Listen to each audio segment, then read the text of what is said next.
Hi there, Sanbonani Molweni. Welcome to Fix channel. When you're here, please subscribe before the end of the video. If returning, thank you for love and support. I appreciate you. Mayeni, the second wife, naye kuvelile ukuthi ubengaqhukanga kahle emcimbini omkhulu.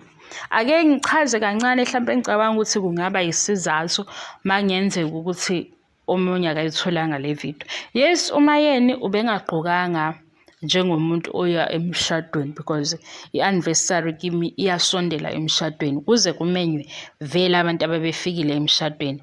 Alikho-ke iphutha elingakanani ngomswenko kaMayeni noMangwabe ukuthi kuyahlekisa nje ukuthi abantu bacabanga ukuthi lokhu isizathu somona.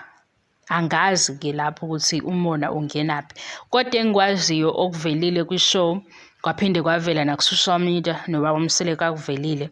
uMayeni unebhizinisi alenzayo online, uthengisa iy'mpahla. Kwenye i-episode uze wathi uzomodela khona ukuze akhombise lezi ngubo zakhe.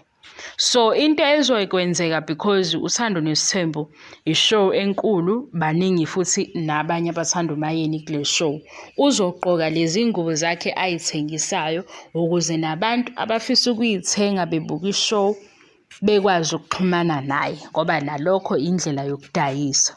Ushilo-ke kwenye ama-episode kuyona le season entsha ukuthi uzomodela aveze lezi ngubo zakhe, kanti sike sabona-ke la bekuyiyona lo mcimbi wokukhangisa iy'ngubo zakhe ehamba noMacele noMakhumalo nobaba Mseleku.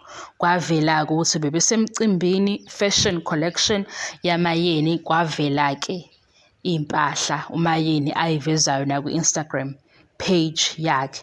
Ngaze ngathi othandayo lezi iy'mpahla egqoka uMayeni engazibheka ku-Instagram. Engicabanga ukuthi isizathu esimenza ukuthi agqoke le ngubo ayigqokile yenye futhi iy'ngubo ongazithola khona laphaya azithengisayo kwisitolo sakhe lesi esi-online. Kodwa le ngubo uMayeni abevela ngayo enye kuleyo episode 9 beyinhle kakhulu kumina ukudlula le abeyigqoka emcimbini. Mhlawumbe ukuba uswaphile akusasho lutho-ke, kodwa mhlawumbe ukuba ubegqoke le ebesimbona mayise-comment ukuthi kwenzakalani, ba-happy ngalo mcimbi, beyiyinhle. Kodwa ngaphandle kwalokho-ke amakhosikazi ababo Mseleku mahle onke, bebebahle ngenjwayelo, ukuthi nje uMangwabe noMayeni bebengaswenkanga kakhulu ngale ndlela yokuthi basemcimbini ofana nomshado. Kodwa futhi lokho akusho ukuthi kuhambisana nomona.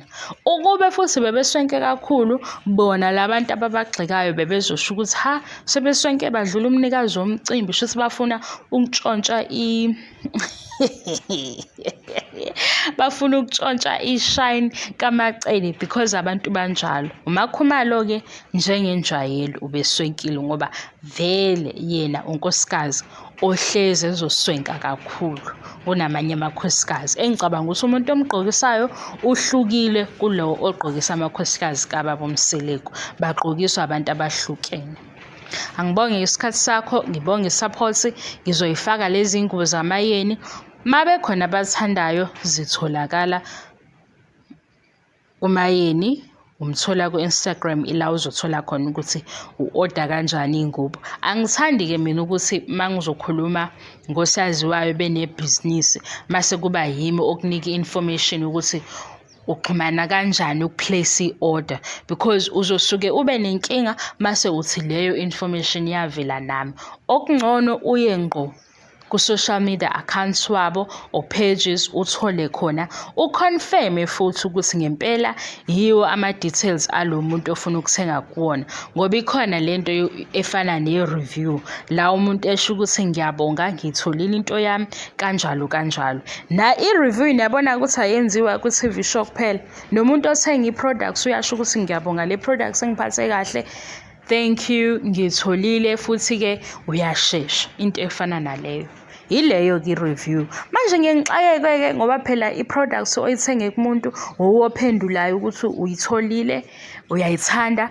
Yini ku-TV show sizokhethelwa ngoba nakho kunama-WhatsApp group, mangaba ama-WhatsApp group or ama-fan base group manje sesiyakhethela ukuthi i-product esesiyidayiselwe i-TV okuyi-reality show kuzoba ngelinye ilanga kuthiwe iy'ndaba zabantu, ngelinye ilanga kuthiwe nikhuluma kakhulu, ngelinye ilanga kuthiwe ubani nimqambela amanga. Asidayiselwanga wuwo, sidayiselwe i-production team yothando nesithembu nefamily okuwuthando nesithembu nabo bonke abahlanganayo ngoba phela yibo abaziyo ukuthi uma benza le show bazofika nayo. Manje mase nesikhethela suke singasazi ukuthi wena ubani phakathi kwabo bonke. Wena udirector, wena uproducer, manje ubona ukuthi akwenzeki lento ibhale phansi ngoba phela kune-planning ekhona. Uma sesiqala thina sithi hayibo yaze yabanga idrama yabo, usuyeza la uzosiphikisa manje sengathi wuwo obusiphekela le show. Hhayi, bye.